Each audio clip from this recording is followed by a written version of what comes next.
Sonny. You've always known that.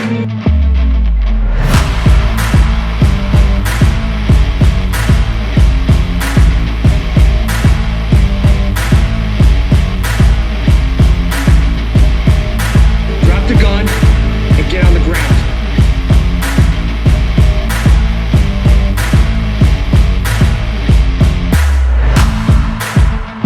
Hard work pays off. Dreams come true. Bad times don't last, but bad guys do. All right, ladies and gentlemen, welcome to the Suds in the Squared Circle podcast. My name is Vinny Apicella, and you are here listening to us wherever you find your favorite podcast. I want to thank you for listening, number one. I want to thank you for downloading. I want to thank everybody who is here with me and listening to me today. Today is Monday, the 19th of December, 2022. We're a week, just a little over 2 weeks away from 2023. And we're less than a week away from the big fat man coming down the chimney and bringing all the good little girls and boys their Christmas gifts. Yes, I'm talking about Santa Claus. Anyways, you are listening to the Suds in the Squared Circle podcast. As always, I do want to let you know, follow me on Twitter at VApicella SWE, which actually I might change that to VApicella Suds going forward. But you can also follow the show on Twitter at Suds SQ Circle Pod, on TikTok at Suds _squared _circle. Follow on Instagram at Suds and Squared Circle. Then you can email me Vinny VINNIE at sudsandsquaredcircle.com. Visit the website www.sudsandsquaredcircle.com. Buy our merch at sudssquarecircle.threadless.com. And I'm also on Buy Me a Coffee, so if you want to help sponsor the show, you can go to Buy Me a Coffee and look for Suds in the Squared Circle, because not that I really drink coffee that much, but it still helps to sponsor the show.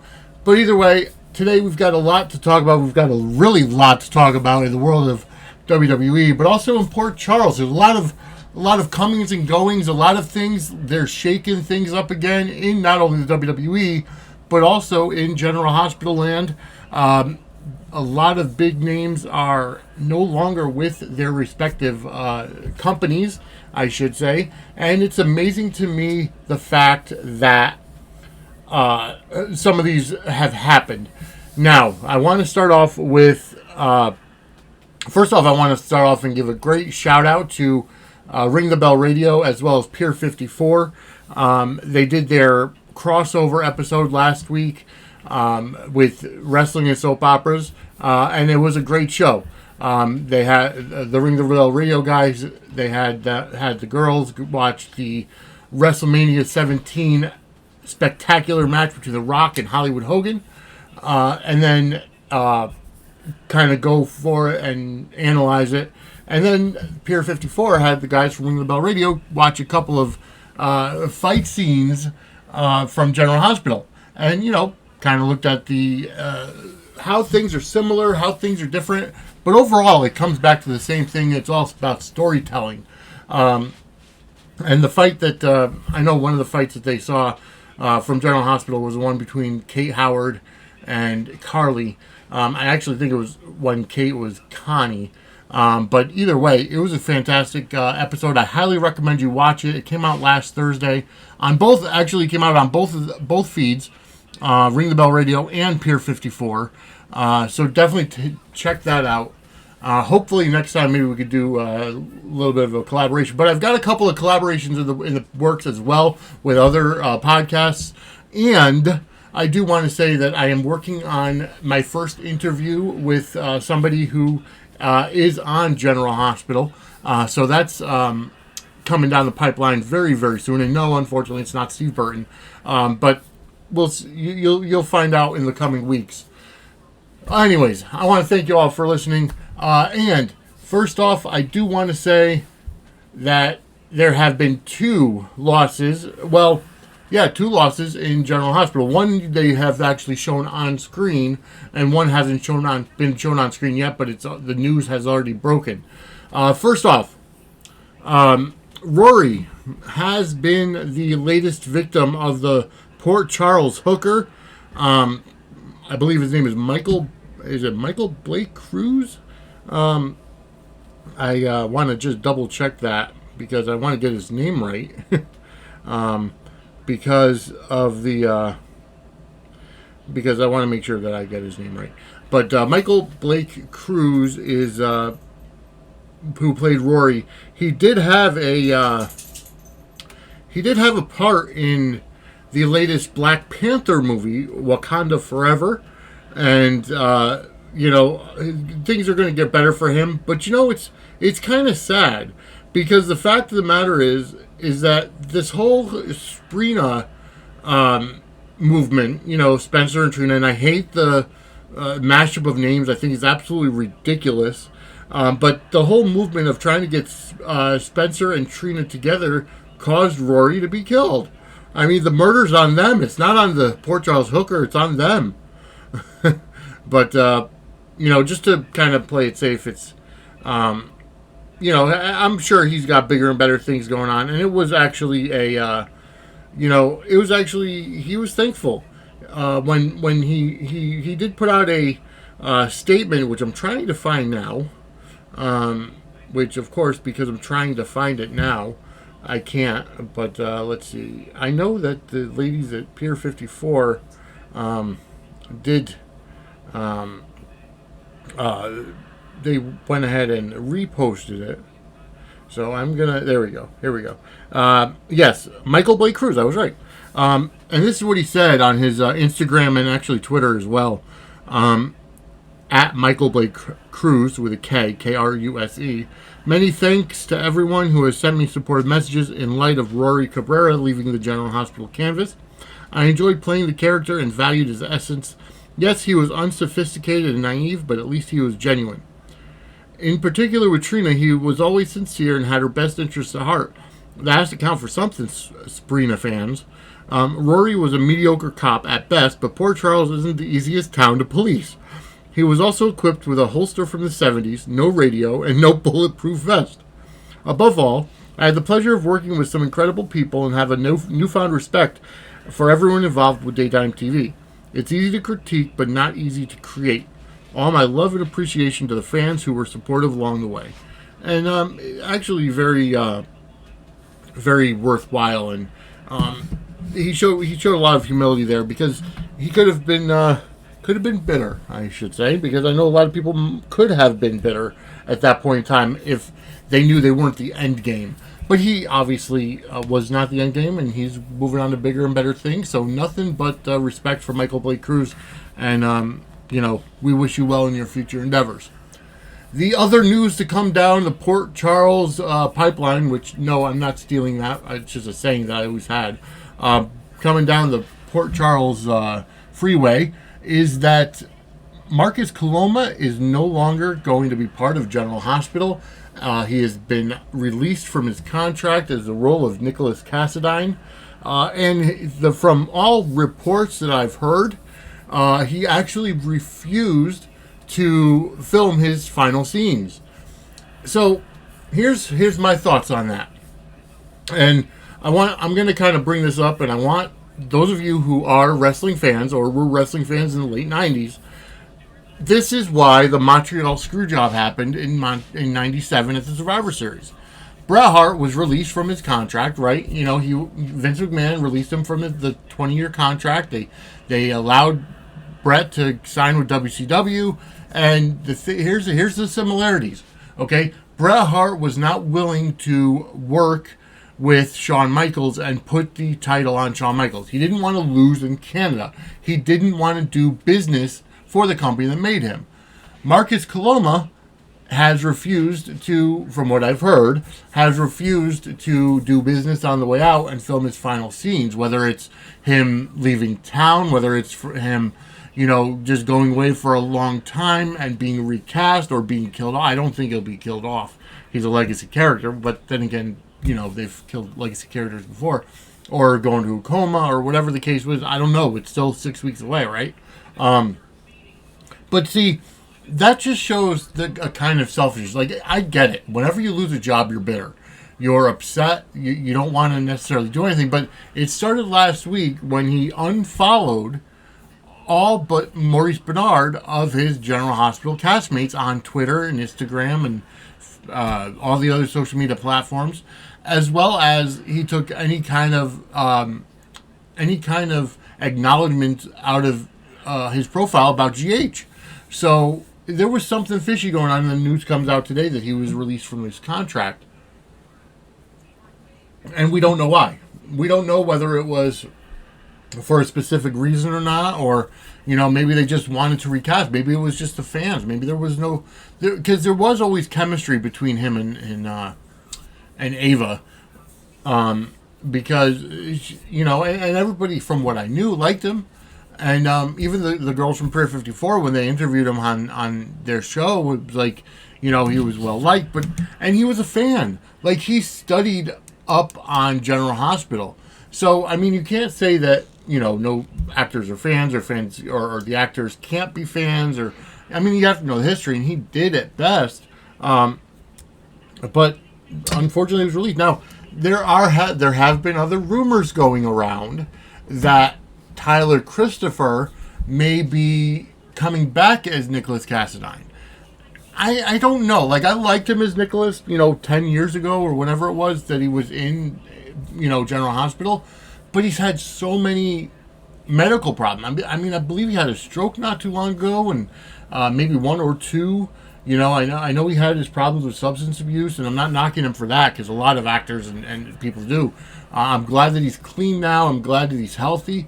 My thought process and my worry is that maybe he just can't be up to the caliber of daytime television. When you have, so many pages of dialogue to memorize in a day, I think something like 90 pages in a day, and you're filming every day for like 3 or 4 weeks straight, it's a lot, and it's like, that's why I've never done it. But, I just worry that maybe his mind isn't there.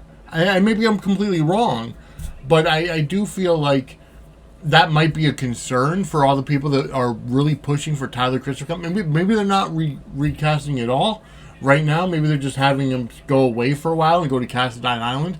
I don't know, but for right now, they're going to do something with him off screen, because if he refused to film his final scenes on the show, that's just bullshit. Like, that's just bitterness and crybaby-age, and, I don't know what would, and obviously there can't be a screw job, right? There can't be, oh, well, we're sending him away, and, we're taking his title off him, right? The equivalent to that would be to kill his character. The difference being that if you kill Nikolas Cassadine off screen, which he's come back from the dead before, everybody thought he was killed before, but where do you go from there, right? How long do you have to wait till you recast him? And how long do you have to wait until you bring somebody else into the role? So, and with Esme currently, he's on a front burner storyline. Like, this is the exact equivalent to, Bret Hart in '97. Bret Hart was the WWE champion in '97, going into Survivor Series against the Heartbreak Kid, and then he refused to do business. He refused to do the job, to push Shawn over, which is why they came up and they did the Montreal Screwjob, because Bret Hart was not willing to do it. So when Vince McMahon comes out and says Bret screwed Bret, it's the truth. Bret did screw Bret, and I firmly believe it. And I've never been a Bret Hart fan, because I always thought that Bret Hart was overrated. I never was. I would cheer him as a babyface, but I never really liked Bret Hart. I was always a Shawn Michaels guy. And even before that, I was a Hulk Hogan guy. And I think what really turned me off to Bret is that Bret thought he was in Hulk Hogan's league. He thought he was as big a star as Hulk Hogan. Never in a million years. Like, he wanted to be a champion like Hogan. He wasn't. He didn't have Hogan's charisma. He couldn't cut a promo like Hogan. He couldn't pose like Hogan, Hogan must pose. So, Shawn Michaels had that charisma. Even hell, Lex Luger had the charisma too. So, he may not have been genuine as a babyface, not wanting to really live on the Lex Express, and he wanted to stay in a really good hot hotel during those nights. But ultimately, I went from Hogan to Luger to Michaels, and Bret was left out to dry, in my opinion. I never liked him, and he always thought way too much of himself. But I digress. I got off on a tangent there. Going back to Port Charles, this whole thing with Esme being pregnant, and now she's getting close to her almost to the end of her pregnancy, right? Maybe in her second trimester it could have been. But now there was another hook killing, like we said, about Rory. And, the thing that I'm wondering is, there's a couple of things that they pointed out. First off, the audience knows, right? When he got the file for the Port Charles hooker, and Rory snapped a picture of something. It might have been the address, right? Of something. Whether they thought that the person was there, they had a lead. Either way, they went ahead and he went ahead and pursued on his own. Dante followed him, but he went ahead on his own. And so he went ahead. The door was open already. Now, I wonder. My thought process is maybe Rory was the hooker. Maybe Rory is the hooker, right? And things just got away, and then he'll go ahead and be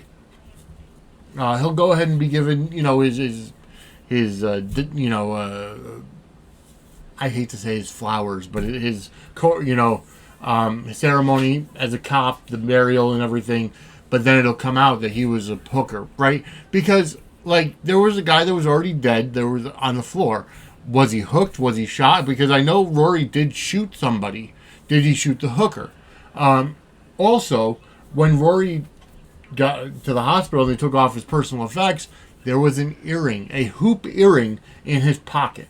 Now, that could have been the dingle dangles, right? The jingle jangles that Diane heard when she was getting hooked. But ultimately, I don't know if they're going to end up going somewhere else with it. Now, there is a picture floating around social media, on Twitter especially, that Curtis's bartender, Nika, wears the same kind of hoop earrings. And they've been saying from the time Diane got hooked, is that it is a female, right? Of course, a hooker being a female. No, I'm joking, of course. But no, that the hook killer is a female. So that just lends to the theory that it could be Nika. It's somebody who's not in a major storyline. She's shown ever so often. Remember when Ronnie Domestico was the prostitute killer, and he amazingly another prostitute storyline, a hooker storyline. But he was a detective for the PCPD, but he wasn't one of those guys that was always there. He basically was in the background. He was Dante's partner, but he was never the lead detective. So ultimately, he snapped. He grabbed Lulu or Sam. If I'm not mistaken. And Dante, actually, this is when Michael Easton first came aboard, and as John McBain from One Life to Live, and that was a fantastic storyline because I remember, I think it was Sam, because I remember Dante mentioning something. Hey, let me call Jason and for backup, but Jason's a mobster, or Jason's a hitman. Why are you going to call a hitman? Hitmen don't work with the cops, right? Because Dante and Jason had worked together before. Dante obviously being Sonny's son, and Jason being Sonny's right-hand man, and how do I say, an honorable hitman. Even though he was a lawbreaker, he was still honorable. So he would help out the PCPD when necessary. So McBain said, why call a hitman? We got this. And that was a really great scene. That was a really good fight scene. But yeah, so it kind of reminds me of that because he was always in the background. So fast forward now, if Nika is the Port Charles killer, then hey, you know, that'd be great for her to get her into the spotlight. Although that would kind of end her run even as a recurring character. But you know, remains to be seen. More shenanigans with Heather and Ryan this week, and it did come out for sure that Esme is, is their daughter together. We knew she was Ryan's, but we didn't know the mother until just now. And Heather is perfect for it. Like everybody thought, oh, it's going to be Felicia. Well, it's not, thank God. And could you imagine? Like I said last week, the genes of Heather Weber and Ryan Chamberlain, concentration of evil in Esme. Now, granted, Esme wasn't raised by either one of her parents. Heather made sure that she was taken care of and got a nanny and got the family and everything. So, adopted out and sent out so that she didn't have to know her father at all. And then she finds out that Ryan Chamberlain is her father and comes to Port Charles seeking him out. And then, amazingly, she was the only one that knew of his plan to fake the locked-in syndrome. So, you know, it remains to be seen how that's going to happen. Now, are Ryan and Heather going to break out of Spring Ridge to, you know, go on the run to look for Esme, not knowing that she's right in Port Charles, locked in a tower at Windermere? Or what are they going to do? Obviously, everybody except for Esme and Ryan think that he's still locked in. You know, his brother Kevin thinks he's locked in. All the people at Spring Ridge, Ava, the police, they all think he's locked in. So there's going to come a time where he's going to snap. Whether it's with Ava, whether it's somebody who's going to bring up Esme, and he's going to snap, and he's going to come out and show that he's not as locked in as people think he is. And it's going on about a good 6 months to about 6 months to a year now that we as the audience have known that he's not locked in. So I'm just happy that I want to see that. I'm intrigued by this story. I'm intrigued by seeing Heather and Ryan and what kind of rule breaking, right? This has the equivalent. Oh man, rated RKO. There we go, perfect. Edge and Randy Orton coming together to fight against DX. Just perfect. Two of the worst heels at the time. Now, Randy Orton's always been a great heel. Edge has always been a great heel, right? Both cerebral. Ryan has always been cerebral. Maybe Heather's the crazy one, but Ryan has always been cerebral. And these two coming together, it's the General Hospital Port Charles version of rated RKO. Holy crap, that's awesome. But anyways, I'm interested in the storyline. You know, now I do want to ask, and this is a question that I might do as a poll on Spotify, because I can only put polls on Spotify, but I may put it on Twitter as well. For those of you who have exes, right? Whether it's an ex-husband, an ex-wife, an ex-girlfriend, would you invite your ex to your wedding? That's what Kurt. Now there's a different. Here's where I have to kind of put it through. Now, in my wedding last year, earlier this year, one of my exes was actually my best woman, because she's my best friend. Difference is we haven't dated in years. We actually realized we're better friends than, partners. So, yeah, I guess you could say that, yes, it is possible. But in Curtis and Jordan's situation, they just got divorced. Like, their divorce was just finalized, regardless of whether, they were separated for a while and she had her kidney problem for a while, right? For however long it was, a year and a half. They actually just got divorced. So what's it in now? I know they said, oh, we'll always be friends and TJ's always going to be family and all this kind of stuff. I get that, and I can understand that, but do you think that maybe it's a little too soon and the wounds maybe a little too fresh to invite her to your wedding, especially when it's coming up on Valentine's Day? Now, granted, the storyline there is that Jordan knows that Portia is questioning whether Curtis is Trina's father or not. Is it Curtis or is it Taggart? Now, Trina, being close to 20 years old, has always thought that Taggart's her father. And, then come to find out, Curtis and Portia cheated on their significant others back in the day. And lo and behold, Trina's born. And she doesn't know. She's like, there's a possibility. And that's why she was so worried about Curtis possibly having, schizophrenia from Marshall. And then Marshall saying, oh, well, maybe I don't have it after all. And, now he's going to get tested. And so that's a long story arc. And that's how it's going to come down during the wedding. Whenever there's a soap opera wedding. Like, there's always going to be. Whenever there's a soap opera wedding, whenever there's a wedding on Monday Night Raw or Friday Night SmackDown, there's going to be some drama attached. You damn well know it's going to be. So when Curtis and Portia get married in February, I highly think, and I think what the direction they're going, Jordan's going to come out and say, hey, do you realize that Portia's been lying to you? Because Trina may be your daughter. And again, it's a 20-year-old wound, but I don't know. I question why. Like, obviously, Curtis is the kind of person that doesn't like to be lied to. And that's what broke up the marriage that Jordan had with Curtis. So, I don't know. It's a possibility that Curtis may be like, hey, you've been lying to me all these years, and that'll be it. But then again, you look at it this way. Trina's 20 years old, or close to it.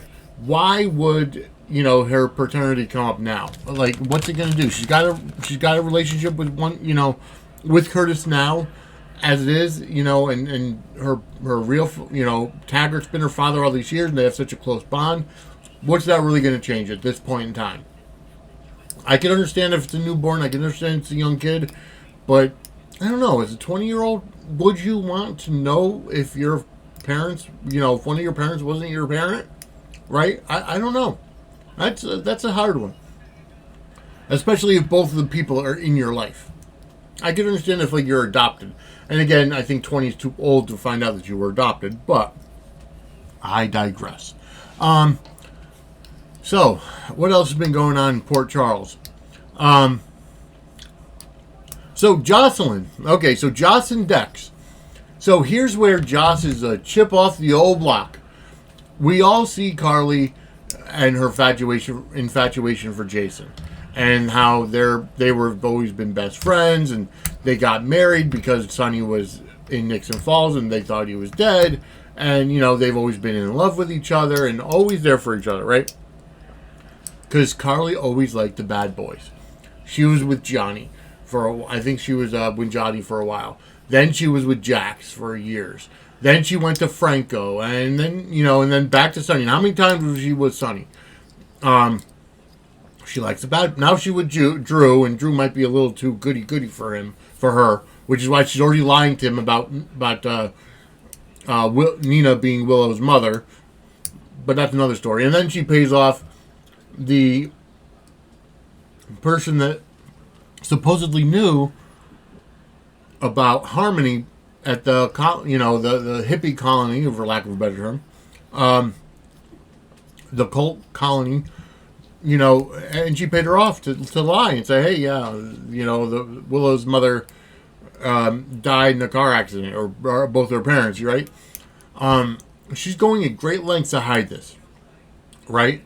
She's going to great lengths to hide this secret.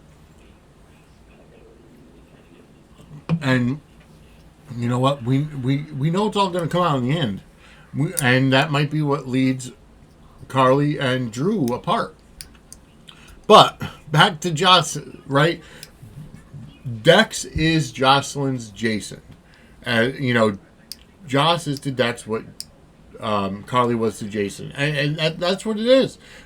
Jocelyn is in a relationship with Cam, but she's feeling very, very attracted to the bad boy in Dex. She knows that Dex works for Sonny. She doesn't realize that Dex is a mole for Michael.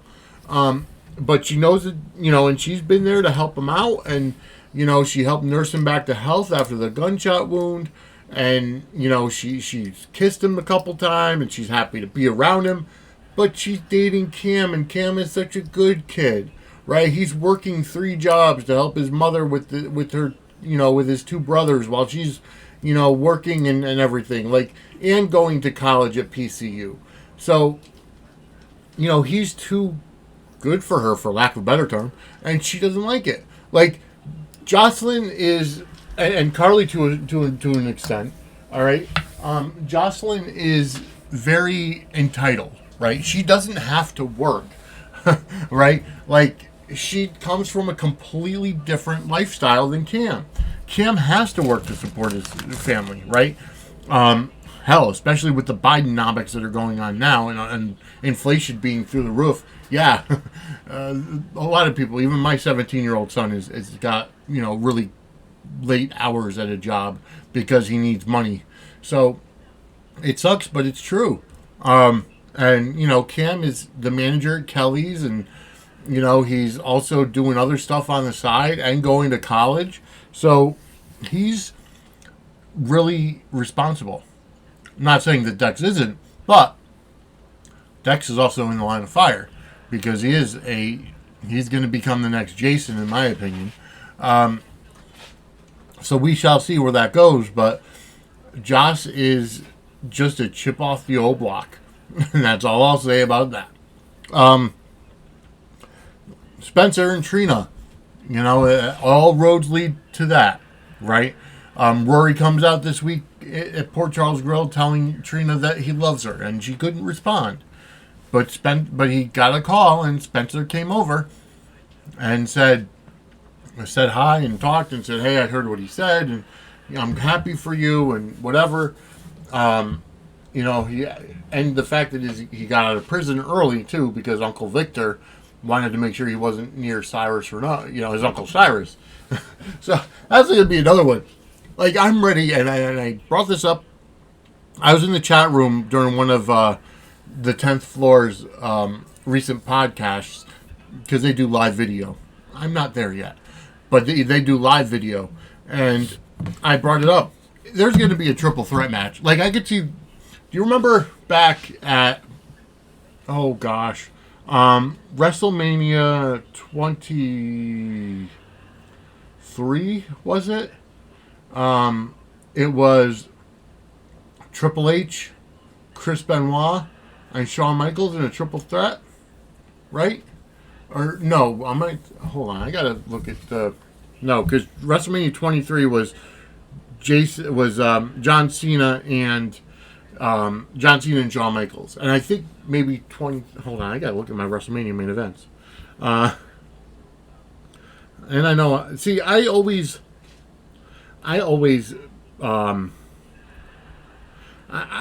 do relate General Hospital Wrestling, right? We're gonna go. Here we go. 20. WrestleMania 20 was Triple H, Benoit, and Michaels, and then there was also the one with.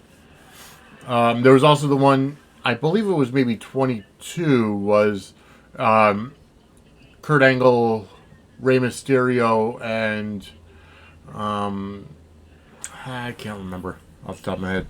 But either way, Shawn Michaels, Triple H, and Chris Benoit at WrestleMania 20. And that would be comparable to a triple threat with Uncle Victor, Uncle Cyrus, and Uncle Sonny. Spencer in the middle. He's going to be the special guest referee, right? And it's amazing because they're all very, very powerful. And you have Uncle Victor, who has world domination at his beck and call, right? Especially with the Ice Princess. Then you've got Uncle Sonny, who is the mob boss of Port Charles. He runs the piers. He runs the territory. And then Uncle Cyrus, who himself is a former mob boss and supposedly rehabbed and supposedly has found Jesus now, but he's still got that shady side to him. So don't let him fool you. But that's going to be a feud to go.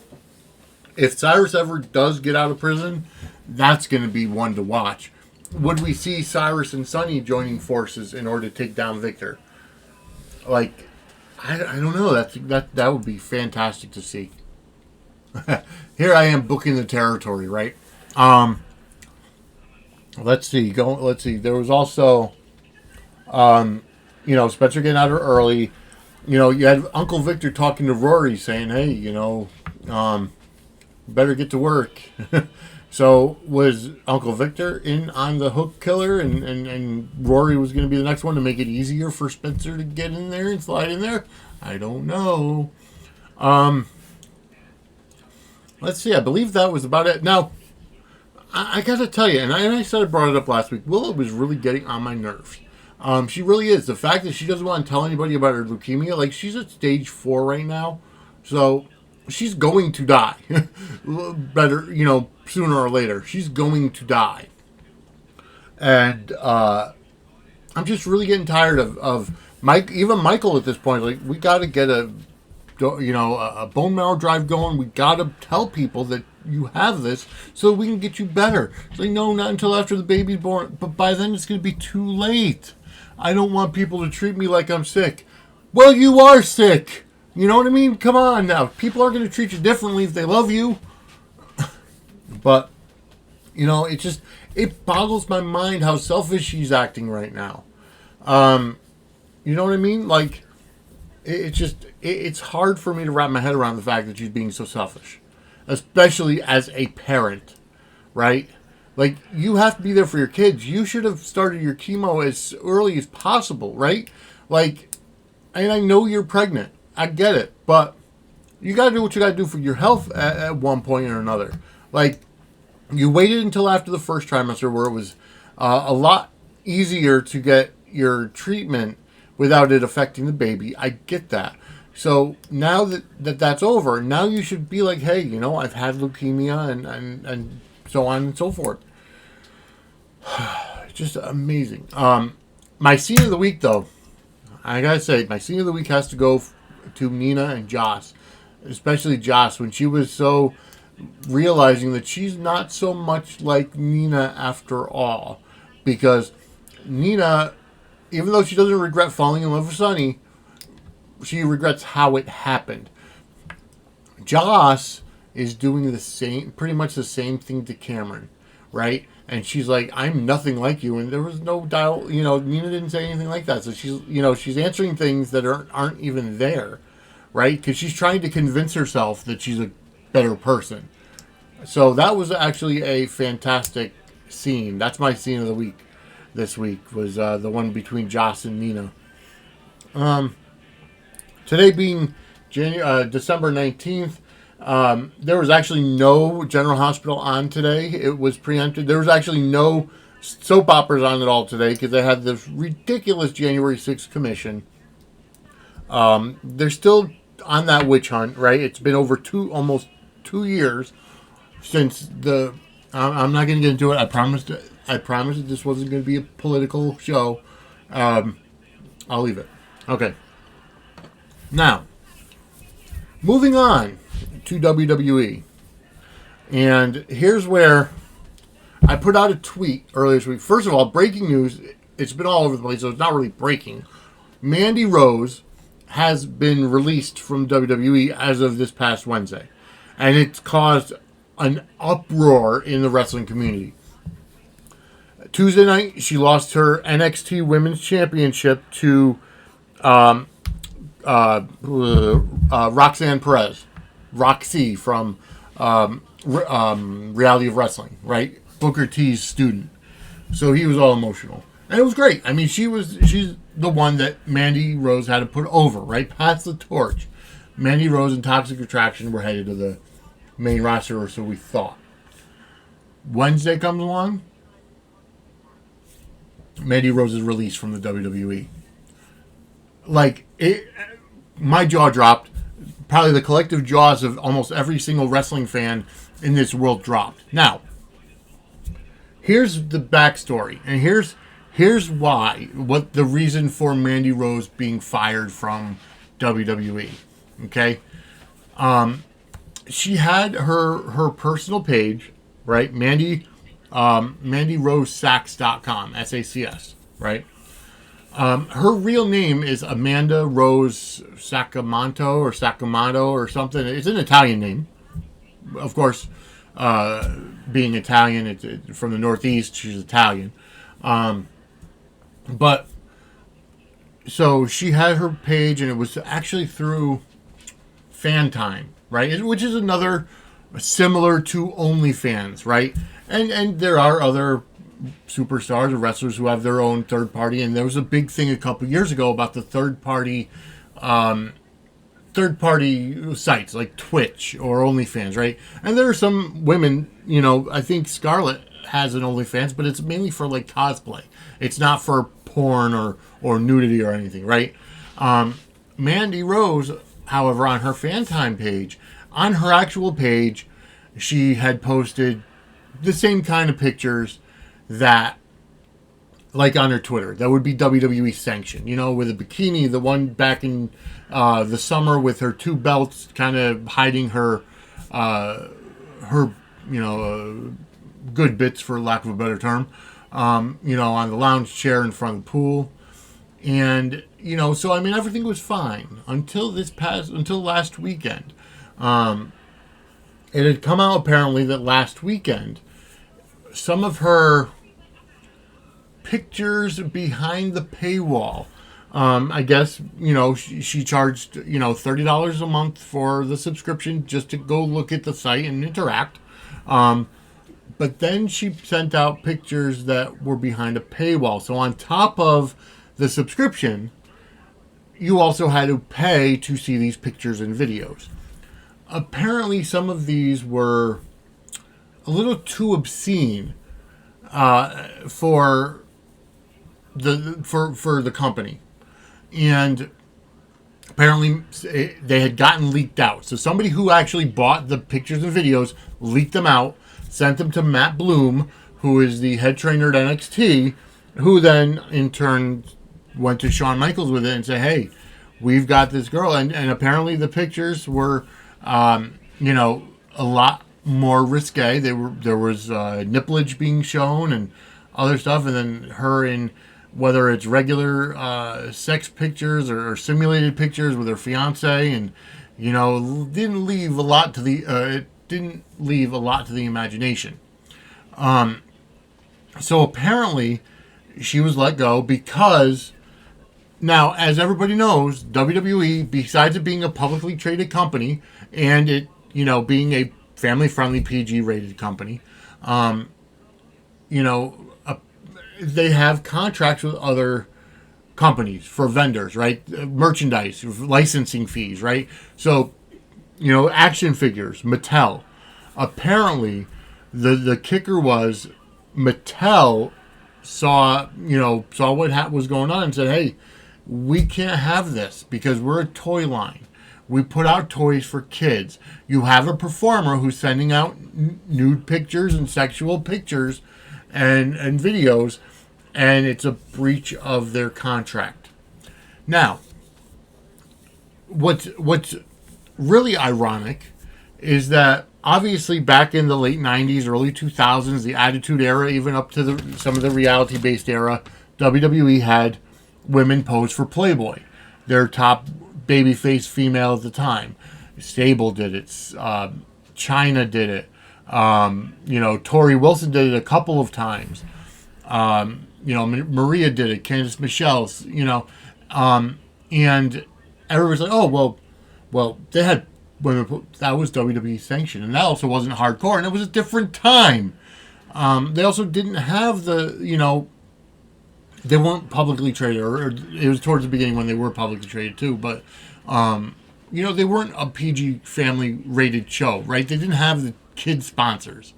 And then somebody brought up Charlotte and Ronda Rousey both being in the body issue of ESPN magazine, which is, does show nudity, but it's covered, right? So you couldn't see nipples, you couldn't see between the legs, you know what I mean? You couldn't see the bits and pieces of the female because it was all artfully and tastefully done, and it was WWE approved and sanctioned. These were not. So apparently, Mandy Rose was asked to pull down the pictures and stop doing it. And from what I've heard and from what I've read, she said no. She's making more money doing that than in NXT. So they let her go. WWE's hands were tied. And that's from what we've heard from the statements that Mandy made and also WWE made, their hands were tied. Yeah, it sucks. It sucks being released for stuff like that. Like, and everybody's like, oh, well, they're independent contractors. But see, here's where that kind of gets a little dicey. Yes, they're independent contractors. Yes, they're allowing the people to have other income streams like Twitch and stuff. But here's the deal when it comes to certain contracts. There are what is called a morality clause. And ironically, perfect timing, Kevin Nash on his Click This podcast this week had a discussion with his co-host, Sean Oliver, about morality contracts morality clauses in contracts, whether it's sports or whatever, right?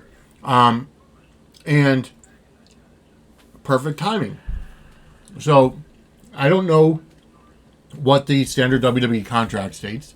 And maybe it's not even in the WWE contract saying that you can't put out, nude pictures or whatever. And it's like, it's not like she released them to the world, right? She put them behind a paywall, so people had to pay to see them. It's not like she used Mandy Rose, the name itself, because, her name is Amanda Rose, so, technically speaking, you can't trademark somebody's name. John Cena is trademarked, but it's used with permission, right? Same thing with other people's real names. Amanda Rose is her real name. So technically, I guess you can, because she was going under Mandy Sachs or Mandy Rose Sachs. But see, when the sponsors or partners come in and say, hey, you know what? You've got this female competitor, this female talent putting this out. Like, and the fact is that now that it's out there to the public, any Google search that you put in with the right terms, and you could find them. And now, granted, web searches and search engines do have the filters and the safe search function. Parents should be doing that for children under a certain age. However, there are sometimes ways around it. If your child is well enough versed in in computers and tablets and smartphones, and they know how to get around certain filters, and they could see them. That's the same reason why neither Sean Waltman nor China will go into the Hall of Fame solo, even though they both deserve it. They're both in as DX. Sean Waltman is also in as the NWO, as X-Pac and Six, respectively, but he'll never go in as 1, 2, 3 Kid. He'll never go in as himself. China, the same thing. She'll never go in solo, even though they both deserve it. Because Triple H said this on the Steve Austin podcast, and that if somebody goes up and they Google China, what's going to come up? Her porn videos? Because she did go full into adult entertainment. She did end up getting her life back on track and everything, and I get that, but then she ended up overdosing. So that, very sad and everything, but she'll never go into the Hall of Fame solo. She deserves it, but it'll never happen. And that's why. So now people also brought up, well, what about when Paige had, Paige and Xavier Woods and Brad Maddox had that threesome video leaked out? First of all, and when Charlotte Flair had her intimate pictures leaked, and Seth Rollins had his intimate pictures leaked. The difference being is that those were not meant for the public. Those were because somebody hacked into their phone or iCloud or whatever and released those pictures. They were never meant to see the light of day. That's where the difference is. Mandy Rose was specifically selling these pictures, so they were going to whoever bought them. That's where the difference comes in. Now, again, I personally don't have a problem with it, but you got to look at it from a business standpoint. Now, the other thing I did bring up during my tweet was when other people had been fired or let go for ridiculous reasons. Going back last year, General Hospital released Steve Burton and Ingo Rademacher because they refused to get the COVID vaccine. Now, Disney had the vaccine mandate, right? But they refused. And Steve Burton even said, I exhausted all my applications for exemptions, whether it's religious, whether it's whatever, and they were all denied because everybody was in such a COVID panic, right? So they had to let him go. Again, being fired for a ridiculous reason. Ingo, on the other hand, also with the vaccine mandate, was let go, but he also kind of went on a rant, which honestly, to be completely honest with you, I played it on my previous incarnation of a show, of a show, which might still be in the archives if you look at it. But he actually made a lot of sense, and he talked about how the left is pushing an agenda, and it was political based, right? And I'm not getting political on the show. Rewind. But he actually got into a little bit more hot water than just not getting the vaccine. He went off on the people on the left, specifically Nancy Lee Grahn, who is a huge leftist liberal. You know, she has me blocked on Twitter because I called her out on some stuff. But she's a huge leftist liberal, and he had put out some not even disparaging words, but unfriendly words about certain situations. So there's a little bit more that went into his release than just the COVID vaccine, but the COVID vaccine is what provoked it, right? But amazingly, it still happens where people get fired, all the time, lose their jobs, released from their contracts, because of stupid things, right? And it's just amazing to me how that is still the case. Now, I do think, sorry, I just had to make sure my microphone was still working. I personally don't have a problem with anything here. I do have a problem releasing people for ridiculous reasons. Now, I don't know the specifics surrounding Marcus Coloma's release, right? So I'm not going to speculate on that until we hear, why he was released. Okay, we know it wasn't COVID, right? We know it wasn't that he was putting out lewd pictures, but I don't. You got to look at it from two ways, and I understand the outrage, and everybody's saying rehire Mandy, and I guess the door is open for Mandy to go back, because when she said no, I make more money doing this, I want to go in this direction now, they parted on decent terms. WWE's hands were tied.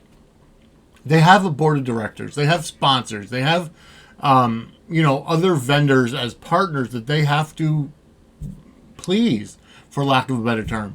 It's not like it used to be. It's not like when Vince owned the company on his own, and he can put down whatever edict he wants, right? If he wants Mandy Rose to pose for Playboy, he could easily gotten the contract together, and that would have been fine. But she did it on her own. And a lot of people, WWE is not fair. It's because they weren't getting any money from it.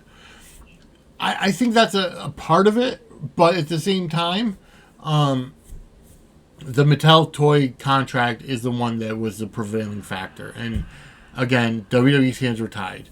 I would love to get an interview with somebody there, but I could just go by the stories. So that was the biggest thing came out. I've heard that they're moving on. I've heard it through the Gorilla Vine that Chelsea Green may be making her way back to the WWE and taking that leader role of Toxic Attraction. And I put this out there. If that's what happens, and Chelsea Green comes back and she becomes the leader of Toxic Attraction, she has to cut a scathing promo against Mandy Rose. the same way that Triple H did it the day after WrestleMania 14, after he took over DX from Shawn Michaels, because Shawn was out with an injury. She needs to go in there and bury Mandy Rose. That's the only way that she's going to be accepted. That's the only way it's going to get over. Because even though it can't be the same way that Triple H and Shawn Michaels couldn't get back at Triple H for burying him, quote unquote, after WrestleMania 14, is the same way that Mandy Rose will be able to get back at Chelsea Green. Maybe down the road, a year or two from now, maybe things get out and she's not making enough money because she's not on TV all the time. But it begs the question, will Mandy Rose go to AEW? You know, they clearly don't care what their people do, what their talent does. I mean, I think Toni Storm still has her OnlyFans page. You know, I think that Thunder Rosa has her pictures and her stuff. I don't know if they're nudes. I don't know, you know, how explicit it gets. But they don't care what their they honestly don't care what their talent does. I mean, they've kind of pulled the strings back on Jon Moxley, where he has to get everything approved, so he won't be on, you know, GCW going forward. But again, it's just a matter of trying to get that all taken care of, trying to see what'll happen. Will she go to Impact? Will she go to New Japan? I doubt it. Speaking of New Japan, Sasha Banks, Mercedes Varnado, her release supposedly was negotiated months ago in the summer when Raj Giri reported it, and everybody's, that they're still working to try to get back. Well, apparently, she's going to be at Wrestle Kingdom on January 4th in the Tokyo Dome. Whether it's competing or just showing up, we don't know. And as far as we can tell, her no compete ends in December. So in January, she's a full free agent. Will she come out as Mercedes Varnado? Will she come out as like a different nickname, like the Legit Boss or the Boss? Or, you know what I mean? Like something where, I don't know. But all I have to say is, na na na na na na na na. Hey hey hey, goodbye. Good riddance to Sasha Banks. The WWE does, especially now in the Triple H era, the WWE does not need that kind of a toxic ego in the locker room. Now, I feel bad for Naomi. I don't know what's going on with Naomi. She's been seen, with different functions, There's one last weekend at an NBA game with Jade Cargill, who's the TNT champion in AEW. So, I don't know. But I do think that Sasha Banks screwed over Naomi. And like I said, I don't like how that happened. They were the WWE Women's Tag Team Champions. Granted, they didn't like the stories. They didn't like the direction it was going. They didn't want to fight each other in a tournament, to get a number one contender match because they're the tag team champions. I get that. But here's the deal. If you don't like the storyline, great. You don't like the angle, you don't like a match, great.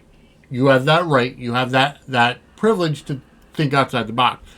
But if you go to creative and you say, hey, I don't like this, you better have another possibly better scenario in your back pocket to say, hey, why don't we do it this way? Or why can't we do this?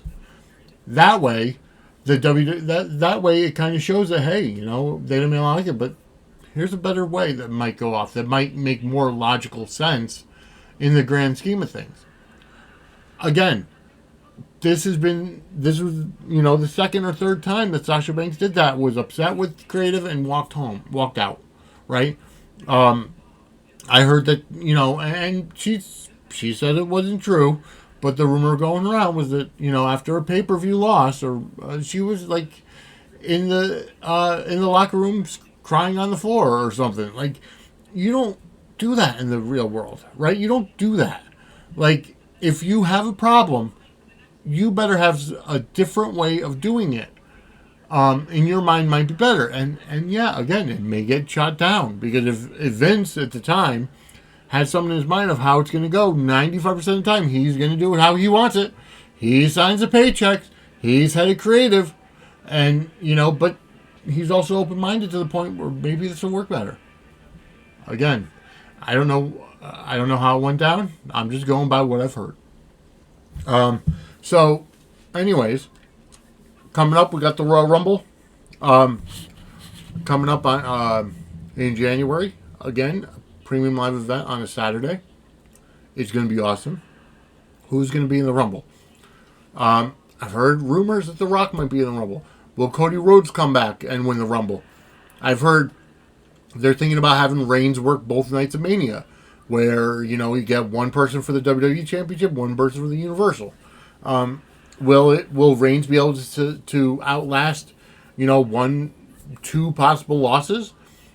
You could do one loss and keep him the champion of the other, right? But I don't know how that's going to go over. I've also heard that at some point soon, Sami Zayn is going to turn on the Usos, and that Kevin Owens is going to help facilitate that, and then it's going to be Owens and Zayn versus the Usos for the tag titles of WrestleMania. It'd be a great match. It really would be. I would love that.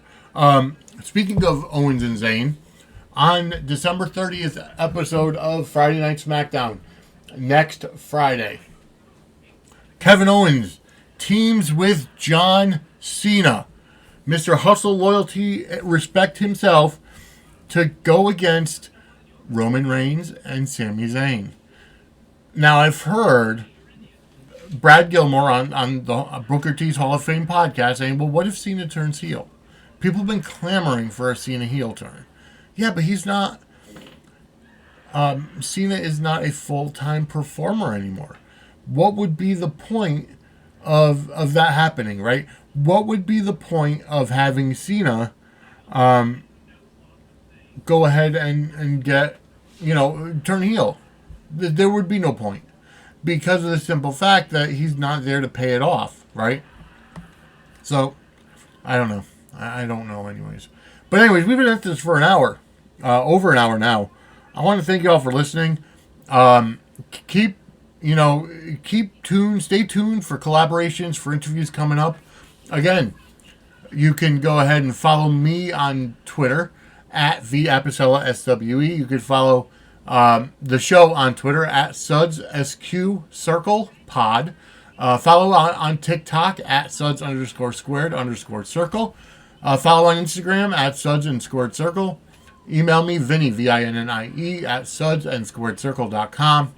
Our website is www.sudsandSquaredCircle.com. As well, buy our merchandise, sudsSquareCircle.threadless.com. I'm also on Buy Me a Coffee. Try to help promote the show. Listen to the great General Hospital shows, podcasts and wrestling podcasts out there. Anything from James Law Jr., like the General Hospital Mini Spotlight, GH Dirty Deeds when it comes out. The ladies from Pier 54, a General Hospital fan podcast. 10th Floor, General Hospital podcast. As well as Ring the Bell Radio, a wrestling fan podcast. So I want to thank you all for listening again. My name is Vinny Apicella. Tune in next week to Suds in the Squared Circle. Have a great day, everybody.